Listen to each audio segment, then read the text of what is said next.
আল্লাহ ডাক দে বলে ইয়া আইয়ুহাল মুজাম্মিল কুমিল লাইলা ইল্লা কালিলা। আল্লাহর পয়গম্বর কম্বলের ভিতরে কোরআন নাজিল হয়। কোরআনের লোডের কারণে, ওজনের কারণে আল্লাহর পয়গম্বর সহ্য করতে পারে না। দেহ মোবারক থেকে লোম কূপ দিয়া ঘাম মোবারক বের হইতেছে। সুবহানাল্লাহ বলেন। আল্লাহর পয়গম্বর এইভাবে খাদিজাকে গিয়া বলে জাম্মিলুনি জাম্মিলুনি, ও খাদিজা আমারে কম্বল দিয়া ভালো করে জড়ায়া ধরো। খাদিজা আমার দেহের মধ্যে অনেক জ্বর আছে। ও খাদিজা আমার দেহের মধ্যে জাকুনি আইসা গেছে। খাদিজা ভাবলো এই মুহূর্তে আল্লাহর পয়গম্বরের কাছে কোরআন নাজিল হইতেছে। আমার যুবক ভাইয়েরা ভালো করে শুনে রাখো, আল্লাহ এত মহব্বত করে তার বন্ধু মুহাম্মদকে। আল্লাহ বলিয়া আইয়ুহাল মুজাম্মিল, ও কম্বলওয়ালা, ও কম্বলওয়ালা বন্ধু, উমিল লাইলা ইল্লা কালিলা, আর কত ঘুমাইবা, ওঠো ওঠো ওঠো, তুমি নামাজ পড়ো, তুমি নামাজ পড়ো, দিনের দাওয়াত দাও। ইয়া আইয়ুহাল মুদাসসির, ও চাদরওয়ালা, ও চাদরওয়ালা তুমি ওঠো। ফাংদির, তুমি দাঁড়াও, তোমার উম্মতদেরকে ধর্মের কথা বলো, জাহান্নামের ভয় দেখাও, পরকালের আযাবের ভয় দেখাও। এই মুহাম্মদ, ইয়া মুহাম্মদ, এইভাবে আল্লাহ কোরআনে কোথাও বলে নাই।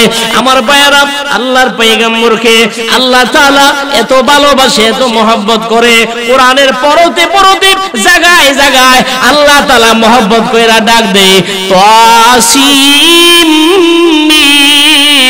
এটা আল্লাহ পয়গম্বরের নাম, আল্লাহর পয়গম্বরের নাম তাহা, আল্লাহর পয়গম্বরের নাম। আল্লাহ তাআলা আবার মন চাইলে আল্লাহর পয়গম্বরকে ডাক দেয় ইয়াসিন ওয়াল কুরআনিল হাকীম। ইয়াসিন আল্লাহর পয়গম্বরের একটা নাম। সুবহানাল্লাহ জোরে বলেন। আল্লাহ আবার মন চাইলে আল্লাহর পয়গম্বরকে ডাক দেয় হামিম। হামিম, হামিম মানে বন্ধু। এইভাবে আল্লাহর পয়গম্বরকে কোরআনে ডাক দেয়। আমার ভাইয়েরা, 30 পারা কোরআনের ভিতরে 6666 আয়াতের ভিতরে 114 খানা সূরার ভিতরে কোন জায়গার ভিতরে ইয়া মুহাম্মদ, ও মুহাম্মদ, হে মুহাম্মদ, এইভাবে আল্লাহর পয়গম্বরকে মহান আল্লাহ তাআলা একবারও ডাক দেয় না। বলেন সুবহানাল্লাহ। আদম সফিউল্লাহ, তোমাকে পয়গম্বর বানাইলাম, তুমি কেন আখিরি পয়গম্বরের উম্মত হওয়ার জন্য দোয়া করো? আল্লাহ বলেন নূহ পয়গম্বর, তোমাকে আমি পয়গম্বর বানাইলাম, নবী বানাইলাম, কেন তুমি আখিরি পয়গম্বরের উম্মত হওয়ার জন্য দোয়া করো? ইব্রাহিম পয়গম্বরকে ডাক দেয়, বলে এ ইব্রাহিম পয়গম্বর, তোমাকে আমি আমার খলিল বানাইলাম, তুমি কেন আখিরি পয়গম্বরের উম্মত হওয়ার জন্য দোয়া করো? সমস্ত নবীরা বলে আল্লাহ আখিরি পয়গম্বর এমন একজন বরকতপূর্ণ পয়গম্বর, এই পয়গম্বর যেই জায়গায় যায় আপনার নূরের তৈরি ফেরেশতা জিবরাইল সেখানে নাজিল হয়ে যায়। আল্লাহ রাব্বুল আলামিন বলেন এ নবীরা, তোমাদের কারো দোয়া আমি আল্লাহ তাআলা কবুল করব না, একমাত্র একজন পয়গম্বরের দোয়া আমি আল্লাহ তাআলা কবুল করে নিলাম। ইনি হলেন ঈসা আলাইহিস সালাতু ওয়াস সালাম। উনি এখনো আল্লাহ তাআলার কাছে জীবিত, সশরীরে জীবিত আছেন। বলেন আলহামদুলিল্লাহ। সেই ইহুদিরা ঈসা পয়গম্বরকে হত্যা করার জন্য পরিকল্পনা করে যখন ঈসা পয়গম্বরের কামরার ভিতরে ঢুকলো, তাদের সরদারকে পাঠাইলো। আল্লাহ সুবহানাহু ওয়া তাআলা তাদের সরদারের মধ্য থেকে একজনকে হযরত ঈসা আলাইহিস সালাতু ওয়াস সালামের সূরতে বানায়া দিলেন। আর আল্লাহ তাআলা সশরীরে জীবিত অবস্থায় আল্লাহর পয়গম্বর ঈসাকে আকাশে উঠায়া নিয়েছেন। ইহুদিরা কিরে তখন হইলো এখনো সরদারে ঈসারে আনে না, ঘরের ভিতরে ঢুকছে, গিয়া দেখে ঈসা, বলো তো ঈসা না, একজন সরদার ঈসার রূপে বসে আছে। এটারে আইনে আপনার শুলিতে সরাইছে, ফাঁসি দিয়া দিয়েছে। দিয়া তারা বলে ঈসারে তো আমরা হত্যা করে ফেলছি, ফাঁসি দিয়ে দিছি। ঈসা আমাদের জিন্দেগীর সব গুনাহগুলো নিয়া নিজে ফাঁসির কাষ্টে ঝুলে গেছে। নাউজুবিল্লাহ বলেন। এগুলো ইহুদিদের মতাদর্শ, তারা বিশ্বাস করে। কিন্তু আমরা মুসলমান, আমরা কি সেটা বিশ্বাস করি?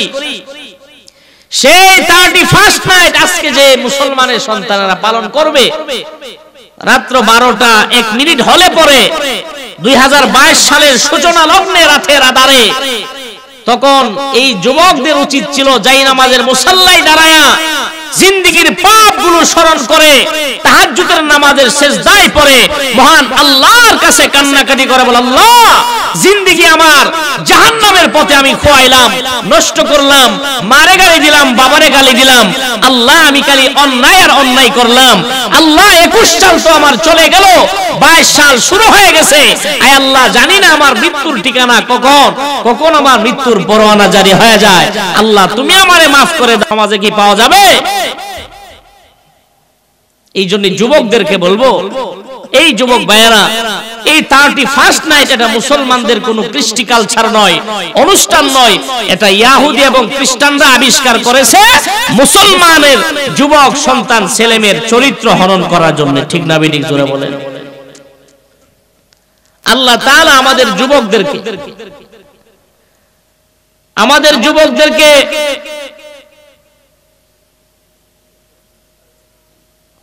এই পাপাচারের কাছ থেকে হেফাজত করুক, বলুন আমিন। আরো জোরে বলেন আমিন। এই ওয়াজটা বেশি বেশি দরকার, এই জন্য আমি আবার রিপিট করতেছি হুজুরের কথাটাই। যাই হোক,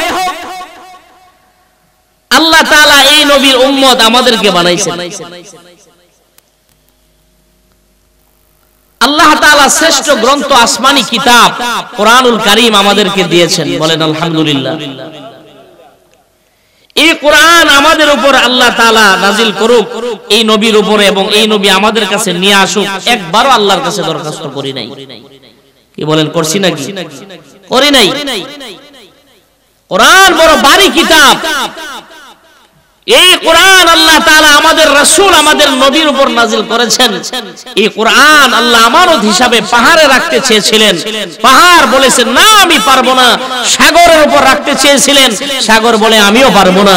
আল্লাহ আপনি অন্য রাস্তা দেখেন। লাউ আনজালনা হাযাল কুরআন আলা জাবালিন লারাআইতাহু খাশিআম মুতাসাদ্দিআম মিন খাশিয়াতিল্লাহ। আল্লাহ ডাক দিয়ে বলেন, সাগর তোমার উপর আমি কোরআন নাজিল করতে চাই। ইন্নাল আমানাতা আলাস সামাওয়াতি ওয়াল আরদ, ইন্না আরাদনাল আমানাতা আলাস সামাওয়াতি ওয়াল আরদ। আল্লাহ বলেন, ও আকাশ জমিন তোমার উপর আমার মহাগ্রন্থ আসমানি কিতাব আমানত হিসাবে রাখতে চায়। আকাশ বলে না না, বারে রাখি, কোরআন অনেক ভারী, কোরআনের লোড আমি সহ্য করতে পারবো না। জমিন বলে না না, কোরআনের লোড আমি সহ্য করতে পারবো না। পাহাড় বলে না, কোরআনের লোড আমি সহ্য করতে পারবো না। এ মাওলা, লাউ আনজালনা হাযাল কুরআন আলা জাবালিন লারাআইতাহু, যদি পাহাড়ের উপরে আল্লাহর কোরআন নাজিল করা হতো, পাহাড় বলে এই পাহাড় ধুলি কণার মতো উঠতে থাকতো, গলে যাইতো। সুবহানাল্লাহ, জোরে বলেন। আমার ভাইরা, ও আমার বেলাবো পুরা দিয়ার ভাইরা, ভালো করে শুনে নেন। এই কোরআন এত ভারী, কোরআনের এত লোড, কোরআনের এত ওজন। পাহাড় শিকার জানাইলো, সাগর জানাইলো, নদী নালা খাল বিল শিকার জানাইলো, কোরআন গ্রহণ করবে না। এই কোরআন আল্লাহ তাআলা এমন এক রাসূলের উপরে কোরআন নাজিল করেছেন, এই রাসূল পর্যন্ত কোরআনের লোড আর ওজন সহ্য না করতে পারে। এই রাসূলের শরীরের মধ্যে জ্বর উঠে যাইতো, বলেন সুবহানাল্লাহ। উনি ঘেমে যাইতেন। কিতাবের মধ্যে আসছে, আল্লাহ রাসূল যখন উটের পিঠের মধ্যে সওয়ারে অবস্থায় থাকতেন, ওই সময় আল্লাহর কোরআনের কোন আয়াত, কোন বিধান যদি আল্লাহর পয়গম্বরের উপরে নাজিল হইতো, আল্লাহর পয়গম্বরকে নিয়া গাদা ঘোড়াটা আস্তে করে জমিনের মধ্যে শুয়ে যাইতেন।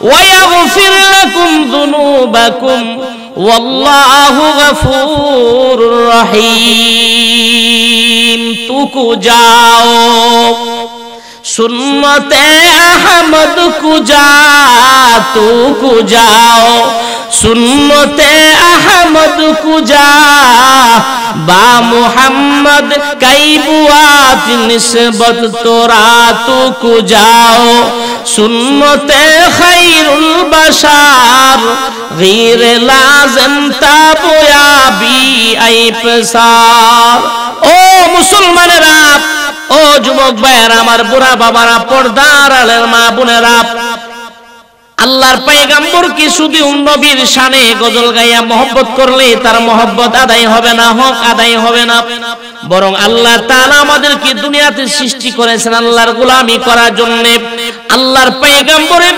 সুন্নাত যদি আমাদের দেহের মধ্যে সাজায় আল্লাহর পয়গম্বরের সুন্নাত তরিকায় যদি আমাদের দেহটা সাজাইতে পারি আল্লাহর পয়গম্বর বলেন যারা আমার সুন্নাত মোতাবেক জীবনকে সাজাবে যারা আমার সুন্নাত নিয়ে কবরে আসবে কাল কিয়ামতের ময়দানে ওই উম্মত নরনারী আমি বিশ্ব নবীর সাথে জান্নাতে থাকবে আল্লাহ নবীর সাথে জান্নাতে আমরা থাকতে চাই কি চাই না কারা কারা চায় হাত উঠায় দেখায় নারে তাকবীর নারে তাকবীর দ্বীন ইসলাম আল কোরআনের আলো আল কোরআনের আলো নারে তাকবীর হাত নামান এমন একজন নবী আল্লাহ তাআলা আমাদেরকে দিয়েছেন এই নবীজির নাম তাওরাতে আছে এই নবীর নাম জাবুরে আছে এই নবীর নাম ইনজিলে রয়েছে এই নবীকে আল্লাহ তাআলা এত মহব্বত করেন এই নবীর নাম এই কোরআনের ভিতরে আল্লাহ তাআলা 25 জন নবী এবং রাসূলের নাম উল্লেখ করেছেন এর মধ্যে 8 জন নবীকে আল্লাহ ডাক দিয়েছেন নাম ধরে ধরে ডাক দিয়েছেন ইয়া আদম উসকুন আনতা ওয়া যাওজুকাল জান্নাহ ও আদম তুমি এবং তোমার বউ হাওয়া উভয়ে তোমরা জান্নাতের মধ্যে বসবাস করো এই কোরআনের ভিতরে আল্লাহ ইব্রাহিম পয়গম্বরের নাম ধরে ডাক দিয়েছেন ইয়া ইব্রাহিম قد صدقت الرؤيا ইন্না কাযালিকা নাজিল মুহসিনিন আমার ভাইরা খেয়াল করেন এই কোরআনের ভিতরে আল্লাহ তাআলা নূহ পয়গম্বরকে নাম ধরে ডাক দিয়েছেন ইয়া নূহ ক্বালা রাব্বি নূহ এইভাবে ডাক দিয়েছেন এই কোরআনের ভিতরে আল্লাহ তাআলা হযরত জাকারিয়া পয়গম্বরকে ডাক দিয়েছেন ইয়া জাকারিয়া ইন্না নুবাশশিরুকা বি গুলামিন ইসমুহু ইয়াহইয়া এই কোরআনের ভিতরে আল্লাহ তাআলা ঈসা পয়গম্বরকে নাম ধরে ডাক দিয়েছেন এই কোরআনের ভিতরে আল্লাহ তাআলা মুসা পয়গম্বরকে নাম ধরে ধরে ডাক দিয়েছেন এই কোরআনের ভিতরে আল্লাহ তাআলা দাউদ পয়গম্বরকে নাম ধরে ডাক দিয়েছেন এই কোরআনে সুলাইমান নবীকে আল্লাহ নাম ধরে ডাক দিয়েছেন কিন্তু আমার আল্লাহ তাআলা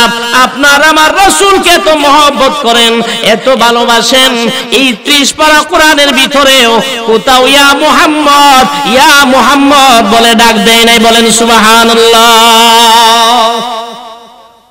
ইয়া মুহাম্মদ এইভাবে ডাক দেয় নাই এত মহব্বত করেছেন ইয়া আদম ডাক দিয়েছেন ইয়া নূহ ডাক দিয়েছেন ইয়া ইদ্রিস ডাক দিয়েছেন ইয়া মুহাম্মদ কোরআনের কোথাও আপনি পাবেন না এই আয়াত ইয়া মুহাম্মদ বরং সুন্দর করে ডাক দিয়েছেন মুহাম্মাদুর রাসূলুল্লাহ ওয়াল্লাযীনা মাহু আশিদ্দাউ আলাল কুফার ও মুহাম্মদ তুমি আমি আল্লাহর রাসূল আল্লাহ তাআলা কোরআনুল কারীমের ভিতরে আল্লাহর পয়গম্বরকে বহু জায়গায় ডাক দিয়েছেন কোন জায়গায় ইয়া মুহাম্মদ বলে নাই বরং আল্লাহর পয়গম্বরের উপাধি নাম দিয়া আল্লাহর পয়গম্বরের লকব নাম দিয়া আমার ভাইয়ারা দেখবেন দুনিয়াতে একটা সন্তান যখন হাফেজ হয় বাবা তার নাম ধরে ডাক দেয় না তো আমার হাবিজ সাহেব ফুলা ডাক হয় বলে কি বলে না আমার মৌলবীরা কই এইভাবে বলে কি বলে না বলেন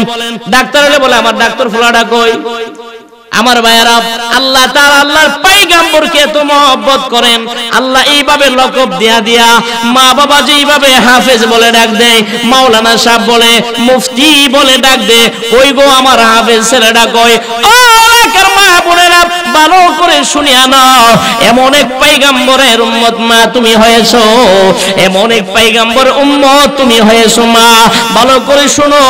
আল্লাহ ডাক দে বলে, ইয়া আইয়ুহাল মুজাম্মিল কুমিল লাইলা ইল্লা কালিলা। আল্লাহর পয়গম্বর কম্বলের ভিতরে কোরআন নাজিল হয়, কোরআনের লোডের কারণে, ওজনের কারণে আল্লাহর পয়গম্বর সহ্য করতে পারে না, দেহ মোবারক থেকে লোম কূপ দিয়া ঘাম মোবারক বের হইতেছে। সুবহানাল্লাহ বলেন। আল্লাহর পয়গম্বর এইভাবে খাদিজাকে গিয়া বলে, জাম্মিলুনি জাম্মিলুনি, ও খাদিজা আমারে কম্বল দিয়া ভালো করে জড়ায়া ধরো। খাদিজা আমার দেহের মধ্যে অনেক জ্বর আছে, ও খাদিজা আমার দেহের মধ্যে জাকুনি আইসা গেছে। খাদিজা ভাবলো এই মুহূর্তে আল্লাহর পয়গম্বরের কাছে কোরআন নাজিল হইতেছে। আমার যুবক ভাইয়েরা ভালো করে শুনে রাখো, আল্লাহ এত মহব্বত করে তার বন্ধু মুহাম্মদকে।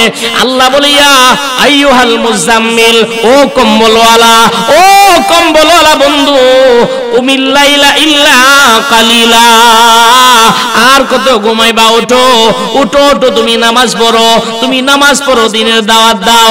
ইয়া আইয়ুহাল মুদাসসির, ও চাদরওয়ালা, ও চাদরওয়ালা তুমি ওঠো, কুম ফাংদির, তুমি দাঁড়াও, তোমার উম্মতদেরকে ধর্মের কথা বলো, জাহান্নামের ভয় দেখাও, পরকালের আযাবের ভয় দেখাও।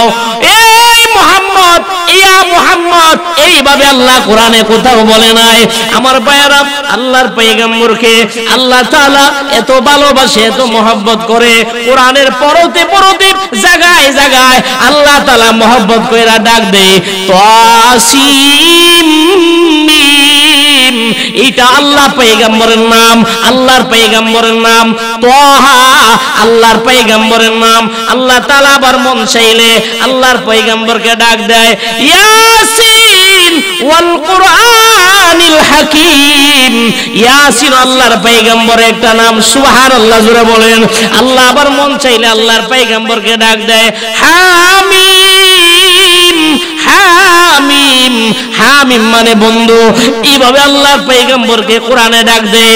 আমার ভাইয়েরা, 30 পারা কোরআনের ভিতরে 6666 আয়াতের ভিতরে 114 খানা সূরার ভিতরে কোন জায়গার ভিতরে ইয়া মুহাম্মদ, ও মুহাম্মদ, হে মুহাম্মদ, এইভাবে আল্লাহর পয়গম্বরকে মহান আল্লাহ তাআলা একবারও ডাক দেয় না। বলেন সুবহানাল্লাহ। এমন এক নবী, এমন এক রাসূল আমাদেরকে দিয়েছেন। এই রাসূলকে মহব্বত করার দরকার আছে না নাই? আর জোরে বলেন, আছে না নাই? আমার ভাইয়েরা, আল্লাহ তাআলা কোরআনুল কারীমে আয়াত নাজিল করেছেন, সূরা নাজিল করেছেন। আমি যে সূরাটা বললাম, এই সূরাটা সম্পূর্ণ মক্কায় নাজিল হয়েছে। সুবহানাল্লাহ বলবেন না? মা নাযালা ক্বাবলাল হিজরাতি ফাহিয়া মাক্কিয়াতুন। যেই সমস্ত সূরা হিজরতের আগে নাজিল হয়েছে, এই সূরাগুলোকে মাক্কি সূরা বলা হয়। সুবহানাল্লাহ বলেন। আর যেই সমস্ত সূরা হিজরতের পরে নাজিল হয়েছে, এগুলো মাদানী সূরা। কোরআনুল কারীম যারা পড়ে নিয়মিত, খুলেই দেখবেন সূরার উপরে কিছু মাক্কি, কিছু মাদানী সূরা লেখা আছে। কি বলেন, আছে না নাই? আছে। এই সূরাটা মক্কায় নাজিল হয়েছে আল্লাহ রাসূলের উপরে। এই সূরার মধ্যে মোট আয়াত রয়েছে 8টি। কয়টা আয়াত জোরে বলেন? আর জোরে বলেন, কয়টা? 8টা আয়াত। আমার ভাইয়েরা, আল্লাহ রাসূল যখন যেতাই থাকে, হযরত জিবরাইল ওই জায়গায় ওই টাইমে, ওই সময় আল্লাহ রাসূলের সামনে হাজির থাকে। সুবহানাল্লাহ। আল্লাহ তাআলা বলেন, আলাম নাশরাহ লাকা সাদরাক। ও নবী, আমি আপনার বক্ষ বিদারণ করেছি, আপনার সিনাকে আমি উন্মুক্ত করে দিয়েছি। আলাম নাশরাহ লাকা সাদরাক, আমি কি আপনার দিলকে বড় করে দেই নাই? আল্লাহ তাআলা অন্য নবীর শানে বলেন, মুসা পয়গম্বর আল্লাহর কাছে দোয়া করে মূসা পয়গম্বরকে যখন আল্লাহ তাআলা বললেন ইযহাবা ইলা ফিরাউনা ইন্নাহু তাগা, ও মূসা তুমি এবং তোমার ভাই হারুন উভয়ে তোমরা ফেরাউনের কাছে যাও ধর্মের দাওয়াত নিয়ে। আল্লাহর কাছে দোয়া করলেন মূসা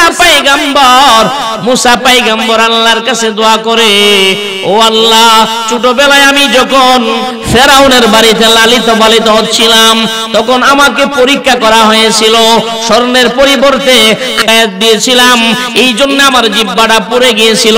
আয় আল্লাহ মানুষকে কথা বোঝাইতে যাইয়া ওয়াজ করতে যাই আমার জবানের মধ্যে বাজে, জিহ্বার মধ্যে কথা বাজে, এরকম লোক আমাদের সমাজে আছে না নাই? মুখের মধ্যে জড়তা আছে না নাই?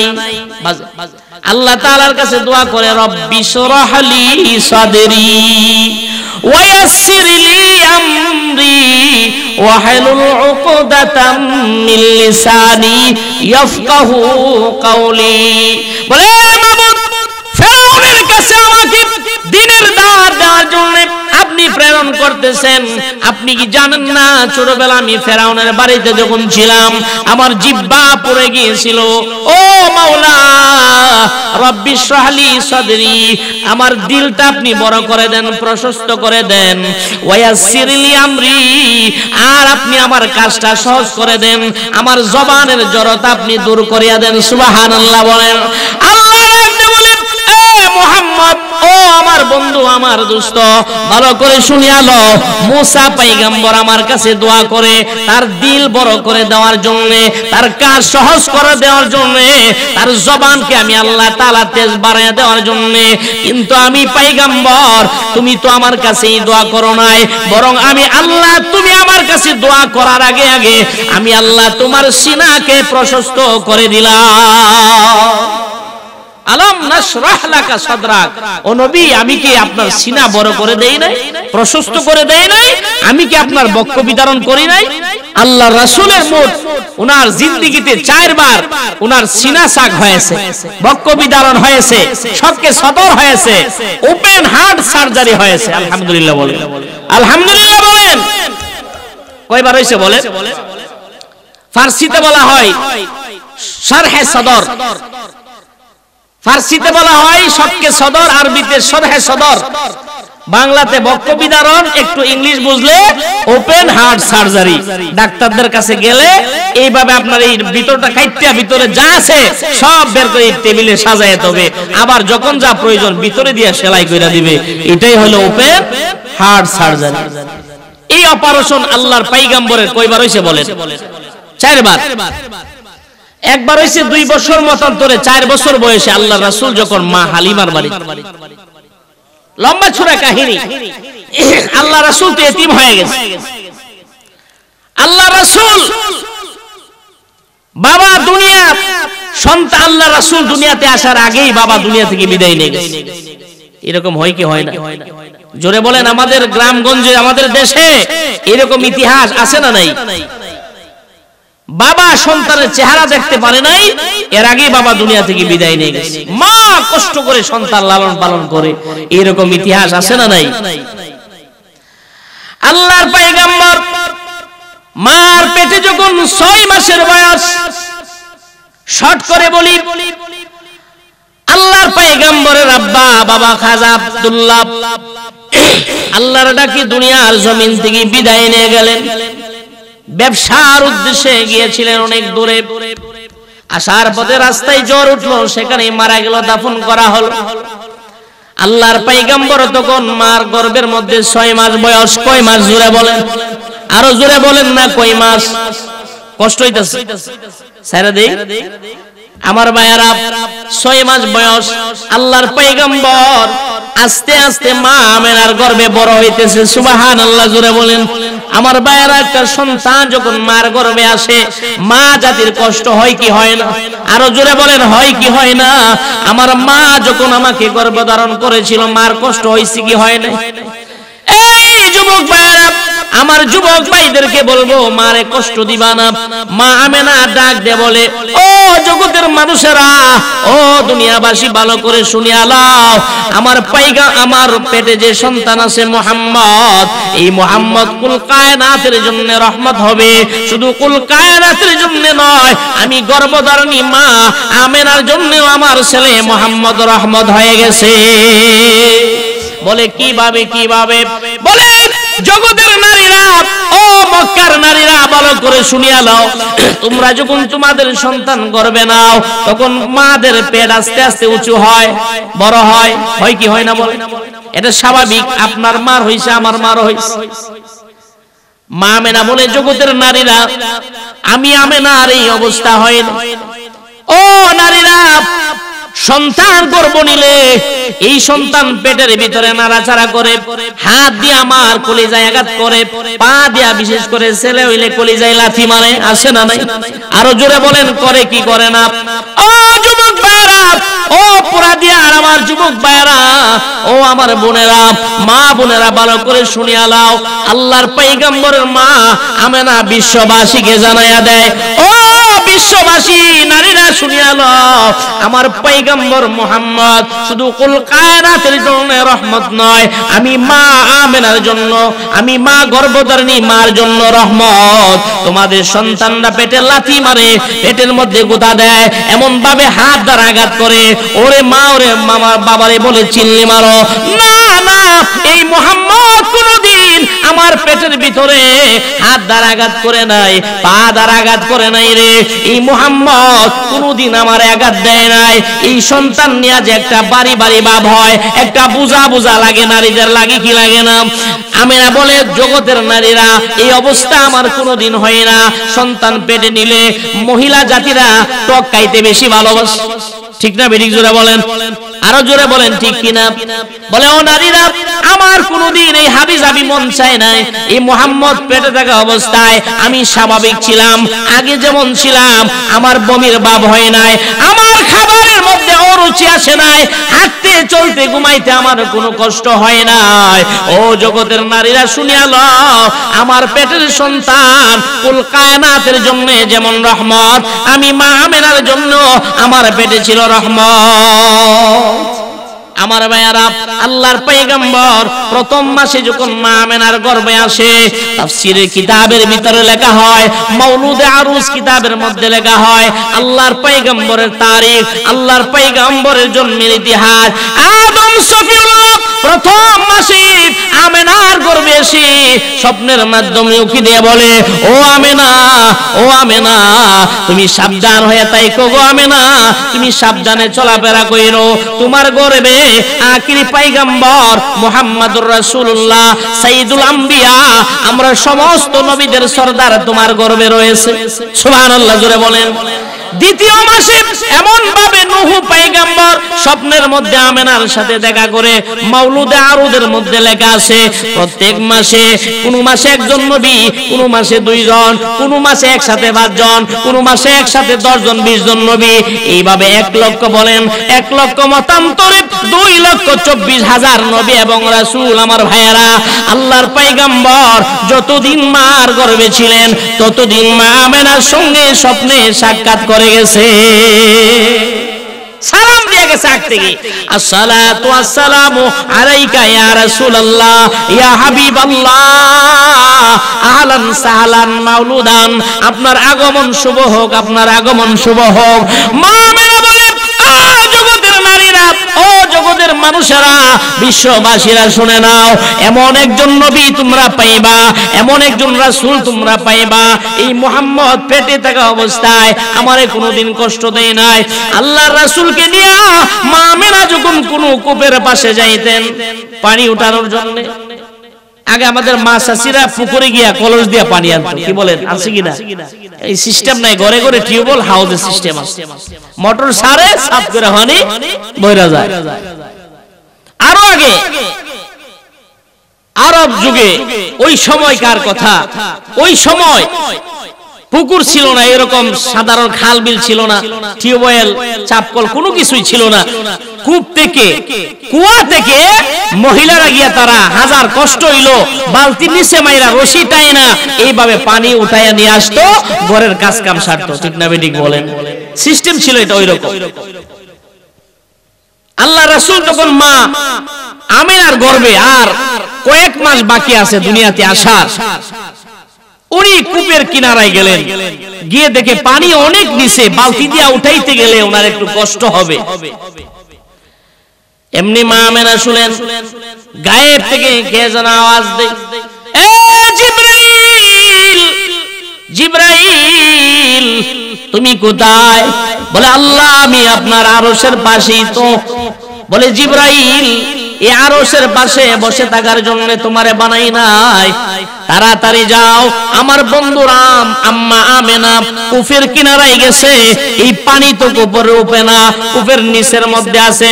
ও জিবরাইল তাড়াতাড়ি যাও, কূপের কিনারায় যাও, আমার পয়গম্বরের মা বালতি কূপের মধ্যে ফালানোর আগে আগে কূপের নিচ তলায় যাও, গিয়ে তোমার এই পাকা দ্বারা পানি উতলাইতে শুরু করো, উতলায়া উতলায়া কূপের কিনারায় পৌঁছায়া দাও, আমার বন্ধুর মা যেন এই পানি উঠাইতে বিন্দু পরিমাণ কষ্ট না হয়। এইভাবে আমেনা জগতের মানুষদেরকে বলতেছে। আল্লাহর পয়গম্বর, আমার ভাইরা বলতেছিলাম এমন এক পয়গম্বর উম্মত আমরা হয়েছি, এমন এক নবী উম্মত আমরা হয়েছি, এই নবীকে চিনলাম না, শুধু নবীর নামে শান গাইয়া গজল গাইয়া শুধু মিষ্টি খায়। আছে না নাই? জোরে বলেন। নবীর প্রেমের পাগল যারা প্রেম খেলা খেলে, আরে নবীর প্রেমে ওয়াজ করুনি দন্ত যে ফেলে, হাই রে কয়ে সেটা দেখা দিয়া ভরে শেষে তাবারক। আছে না নাই? জোরে বলেন।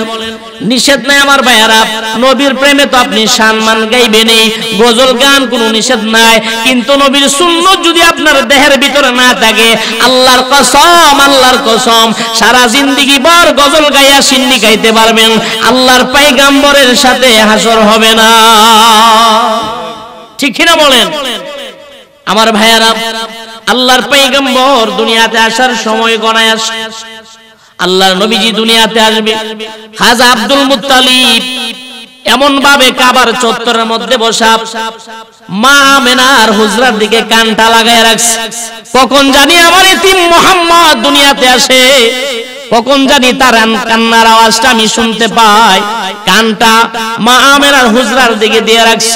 আব্দুল মুত্তালিবের দাসীও সাথে দিছে, মা আমেনার দাসীও সাথে দিছে, বাচ্চার ডেলিভারি কাজ করার জন্য, দাত্রীর কাজ। আম্মা যারা এসে বলে, ও জগতের মানুষেরা, সন্তান দুনিয়াতে আসার সময় একটা যে পেন উঠে, একটা যে ডেলিভারির ব্যথা উঠে, আছে না নাই? জোরে বলেন, আরো জোরে বলেন, আছে না নাই? ও যুবক ভাইরা, তোমার জন্ম দিতে গিয়া তোমার মাই কষ্ট করেছে, জিহ্বায় কামড় দিয়েছে, কয়েক হাজার বার কিরা কসম কাটছে আর সন্তান নিবে না, আমারও জন্ম দিতে গিয়া করছে। ও যুবক ভাইরা, ও যুবতী বোনেরা, আমার মারে কষ্ট দিবা না, মারে কষ্ট দিবে না। আমেনা বলে, ও দুনিয়ার মানুষেরা, দুনিয়ার বাচ্চারা দুনিয়াতে আসলে পরে মারে জ্বালায় আসে, কষ্ট দেয়, মা চিল্লা চিল্লি করে, কান্নাকাটি করে, করে কি করে না? জোরে বলেন। আমেনা বলেন, না না, আমি একবারও করি নাই, একবারও আমি কান্না করি নাই, আমার গর্ভের কোনো ব্যথা হয় নাই, আমার কোনো ডেলিভারি পেইন উঠে নাই। আল্লাহর পয়গম্বর দুনিয়াতে আসার যখন একটা সময় হয়ে গেল, আমার পুরাটা ঘর একবারে নূরে আলোকিত হয়ে গেছে। আমার ভাইয়ারা, আমেনা বলে আমার বাঙ্গা সুরা ঘর, খেজুর পাতার ছাউনি দেয়া ঘর, বৃষ্টির পানি খেজুরের পাতার এই ছাদে পড়লে টপ টপ করে পানিগুলো ভিতরে পড়ে যায়। আমার নরমাল একটা ঘর, তাকাইলে আকাশ দেখা যায়, আকাশের তারকাগুলো গণনা করা যায়। ও জগতের মানুষেরা, কিন্তু আমার ঘরটা মহান আল্লাহ তাআলা এই মুহাম্মদের উসিলায় আমার পুরাটা ঘরটা একদম নূরে আলোকিত করে দিয়েছে। আল্লাহর পয়গম্বর দুনিয়াতে আসার টাইম কোনে আসছে, উনি আসবেন, দুনিয়াতে তাশরীফ নেবেন। দুনিয়ার সন্তানরা দুনিয়াতে আসার আগে এই ঘরটা একটা দুর্গন্ধ সৃষ্টি হয়ে যায়। কি বলেন, ঠিক না বেটি? একটা দুর্গন্ধময় হয়ে যায়। মা আমেনা বলে, না না, ও জগতের নারীরা, ও জগতের মানুষেরা, এই মুহাম্মদ এমন পয়গম্বর, এই আমার সন্তান এমন রহমতের নবী। আমি মার জন্য যেমন রহমতের নবী, তার উম্মতের জন্য রহমতের নবী, কুল কায়নাতের জন্য রহমতের নবী। আল্লাহর পয়গম্বর দুনিয়াতে আসবেন। দুনিয়াতে আসার সময় মহিলারা হেল্প করতে হয় এই গর্ভবতী নারীটাকে, ঠিক না বেঠিক জোরে বলেন। আম্মা জানো আমেনা বলেন, ও জগতের মানুষেরা, এই মহিলারা আমার পাশে বসা ছিল। আল্লাহর কসম, আল্লাহর কসম, আল্লাহর পয়গম্বর মুহাম্মদ যখন দুনিয়াতে আসবে, আমার সন্তান যখন দুনিয়াতে আসবে, আমার বিন্দু পরিমাণ, চুল পরিমাণ, সরষা দানা পরিমাণ আমার কোনো কষ্ট হয় নাই। সুবহানাল্লাহ জোরে বলেন। আল্লাহর পয়গম্বর দুনিয়াতে আসলো, একটা নূরের মুকুট, নূরের একটা টুপি মাথার মধ্যে লাগায়া আল্লাহর পয়গম্বর আল্লাহ আল্লাহর নাম নিয়ে দুনিয়াতে আগমন করেছে। আমার একটা বলেন, ও জগতের মানুষেরা, ও জগতের নারীরা, ভালো করে শুনিয়া নাও, এমন এক পয়গম্বর উম্মত তোমরা হয়েছো। এই নবী দুনিয়াতে আসছে, মাথার মধ্যে নূরের টুপি, নূরের মুকুট লাগানো। আল্লাহর কসম, একটা মহিলা আমি মা আমেনার শরম দেখে না, এমন ভাবে আসছে। আয়েশা তিনি সেজদায় পড়ে গেছেন। সেজদায় পড়া তিনি সর্বপ্রথম কি বলছে? সেজদায় পড়া আল্লাহ রাব্বুল আলামিনের গুণগান করেছে। আল্লাহু আকবার কাবীরা আলহামদুলিল্লাহি হামদান কাসীরা ওয়া সাব্বিহু বুকরাতাও ওয়া আসীলা। আল্লাহু আকবার। এইভাবে তিনি সেজদায় পড়েছেন। আমার ভাইরা, আকাশ থেকে ফেরেশতারা এসে মা আমেনার কোল থেকে আল্লাহর পয়গম্বরকে নিয়ে গেলেন। উদাও হয়ে গেল। মা আমেনা ঘাবড়ে গেলেন, হারে ও আব্দুল মুত্তালিব, ও আমার শ্বশুর জান, আপনার নাতি তো আমার কাছে নাই। একদল ফেরেশতা আসিয়া আপনার নাতিকে আকাশে উঠায় নিয়ে গেছে। আমার ভাইরা, জিবরাইল আল্লাহর পয়গম্বরকে কোলে নিলেন, কোলে নিয়ে কুল কায়নাত ভ্রমণ করাইলেন আল্লাহর ইচ্ছায়। কুল কায়নাতের ভিতরে যত প্রাণী আল্লাহ তাআলা সৃষ্টি করেছেন, যত প্রাণী, যত মানুষ আল্লাহ সৃষ্টি করেছেন, সবার ভিতরে আল্লাহ যত ভালো গুণ দিয়েছেন, সমস্ত ভালো গুণ আল্লাহর হুকুমে আল্লাহর পয়গম্বরের ভিতরে ঢুকায়া দেওয়া হয়েছে। পৃথিবীতে যত মানুষ, যত প্রাণী, যা কিছু আছে, তাদের ভিতরে আল্লাহ যত ভালো গুণ দিছে, সব ভালো গুণগুলো আল্লাহর পয়গম্বরের ভিতরে দেওয়া হয়েছে। এবং আল্লাহর পয়গম্বরকে হাউজে কাউসারের পানি দিয়া নিট এন্ড ক্লিন করে, একদম পরিষ্কার করে, পুত পবিত্র করে উনিকে আবার মা আমেনার কোলে জান্নাতি পোশাক পরে আবার জিবরাইল দিয়ে গেছে। সুবহানাল্লাহ। আমার ভাইয়ারা, এমন পয়গম্বর আমরা পেয়েছি, এমন নবীর উম্মত আমরা হয়েছি। এই নবী দুনিয়াতে এসেছেন। এই নবী দুনিয়াতে গরবারে চিন্তা করে নাই, টাকা পয়সার চিন্তা করে নাই, বিশাল বড় বড় মেল ফ্যাক্টরি, কলকারখানার চিন্তা করে নাই। করছেন নাকি? যদি বলতেন উহুদ পাহাড় তুমি স্বর্ণের হয়ে যাও, হয়ে যাইতো। কি বলেন? হয়তো কি হয়তো না? হয়তো, কিন্তু একদিনও বলে নাই। আমার ভাইয়ারা, আল্লাহর পয়গম্বর এইভাবে দুনিয়াতে এসে উম্মতের জন্য কষ্ট করেছেন, উম্মতের জন্য সেজদায় পড়ে কান্দে, রব্বি হাবলি উম্মতি ইয়া উম্মতি ইয়া উম্মতি, কান্দে, ও আল্লাহ আমার উম্মতরে বাঁচাও, আল্লাহ আমার উম্মতরে বাঁচাও, আল্লাহ আমার উম্মতরে তুমি জাহান্নামে দিও না, আমার উম্মতকে তুমি জাহান্নামে দিও না। এইভাবে আল্লাহ তাআলার কাছে কালি কাঁদে। আল্লাহ ডাক দে বলে, ইয়া মুহাম্মদ ইরফা রাসাক, ও মুহাম্মদ তুমি তোমার পবিত্র মাথা উঠাও, আর আমি আল্লাহর কাছে সুপারিশ করতে থাকো। আমি আল্লাহ তোমার গুনাহগার উম্মতদেরকে maaf করতেই থাকবো। এইভাবে নবীকে সান্ত্বনা দিয়েছেন। আমার ভাইরা, বলতেছিলাম আল্লাহ রাসূল দুনিয়াতে আসলেন, আসার আগেই তো আব্দুল্লাহ চলে গেলেন। আল্লাহ রাসূলের বয়স যখন 6 বছর, তখন ওনার মা দুনিয়া থেকে বিদায় নিয়ে গেলেন। ওনার বয়স যখন 2 বছর, তখন মক্কা নগরীতে দেখা দিল একটা দুর্ভিক্ষ, একটা মহামারী। তখন ওই অবস্থাতে যার যার বাচ্চাদেরকে অন্য স্থানে স্থানান্তরিত করা হয়, অর্থাৎ এমন এক জায়গায় দেওয়া হইতো যেই জায়গার মান ভালো, লেখাপড়া উন্নত, এই জায়গার কথাবার্তা বলো সমিষ্ট হয় এবং কথাবার্তা অত্যন্ত বিশুদ্ধ হয়।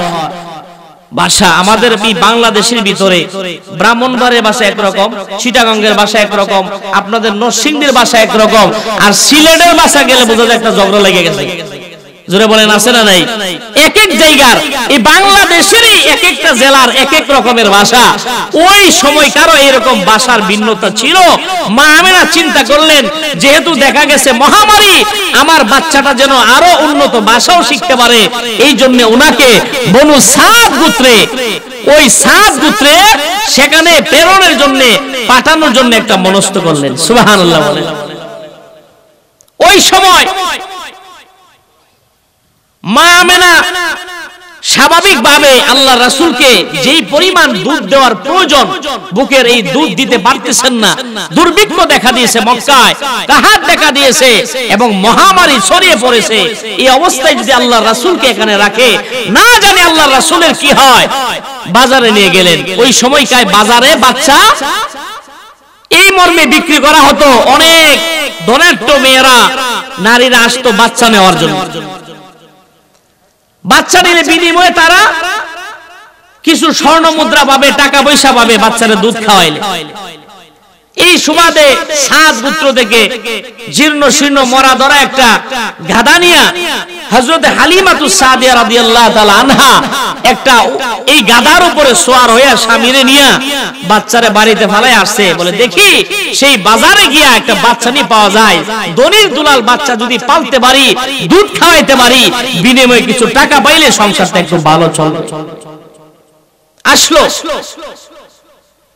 বাচ্চা, যার জন্য যত দনির দুলাল আছে তাদেরকে সবাই নিয়ে যায়। মুহাম্মদ সাল্লাল্লাহু আলাইহি সাল্লাম একটা ফরাসিরা তাওয়ালের ভিতরে ওনাকে পেছায়া সুন্দর এক স্থানে রাখা হলো। কিন্তু ওনার কাছে আয়েশা যখন জিজ্ঞাসা করে বাবা কি করে, বলে বাবা জন্মের আগেই মারা গেছে। কেউ নিতে চায় না, বলে না না, এই বাচ্চারে দিলে কোনো লাভ হবে না, এই বাচ্চার বাবা নাই, সে এতিম মুহাম্মদ। এই মুহাম্মদ রে পাললে কি হবে, 2 টাকা পাওয়া যাবে না। না না চলো। বিবি বলে, স্বামী এই মুহাম্মদকে নেওয়া যাবে না, চলো আমরা চলে যাই। হালিমা এবার চতুর্দিকে ঘুরে কোনো বাচ্চা পায় না। কারণ হালিমার এমন দেহের অবস্থা, জীর্ণ শীর্ণ মানুষ, দেখতেও গরিবের বেশ। হালিমাকে কেউ বাচ্চা দেয় না, আর মুহাম্মদকে কেউ বাচ্চা নেয়, মুহাম্মদকে কেউ নেয় না।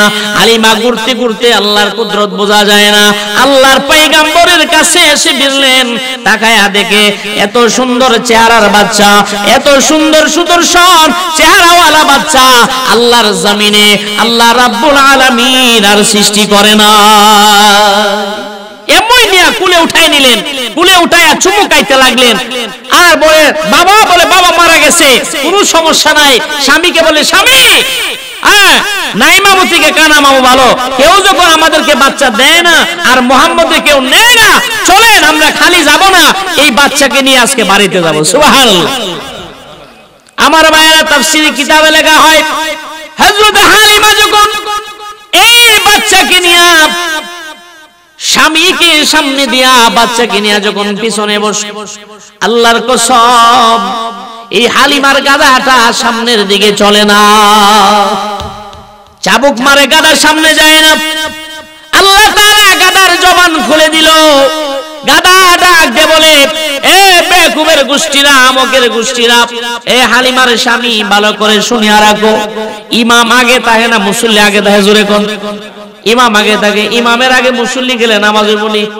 জোরে বলেন, নামাজ হবে।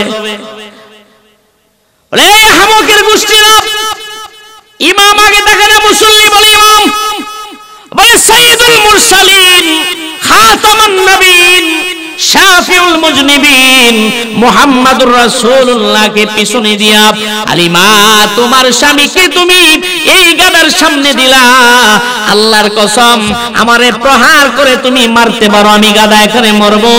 আল্লাহর কসম মুহাম্মদকে সামনে না উঠাইলে সামনের দিকে আমি একটা কদম বাড়াবো না।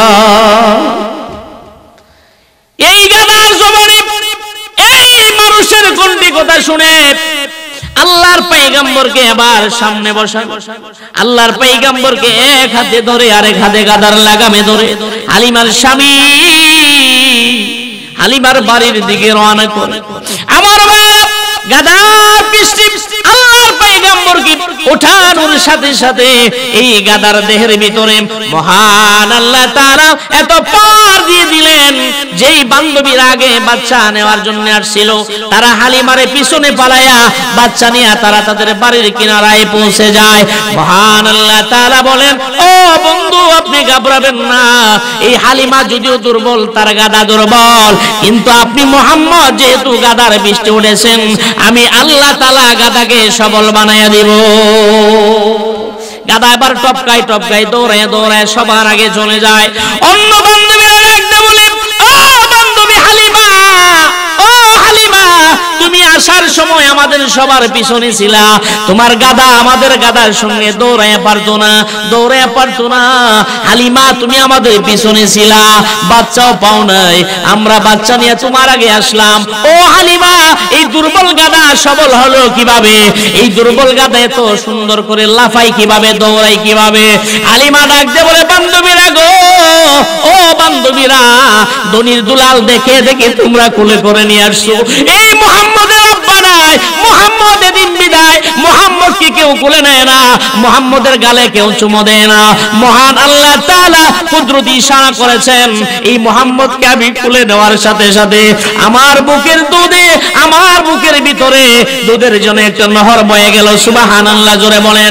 আর আমার এই গাদা যদিও দুর্বল ছিল, আল্লাহর কসম আমার এই গাদা এখন মানুষের মতো কথা বলতে পারে। আল্লাহু আকবার জোরে বলেন।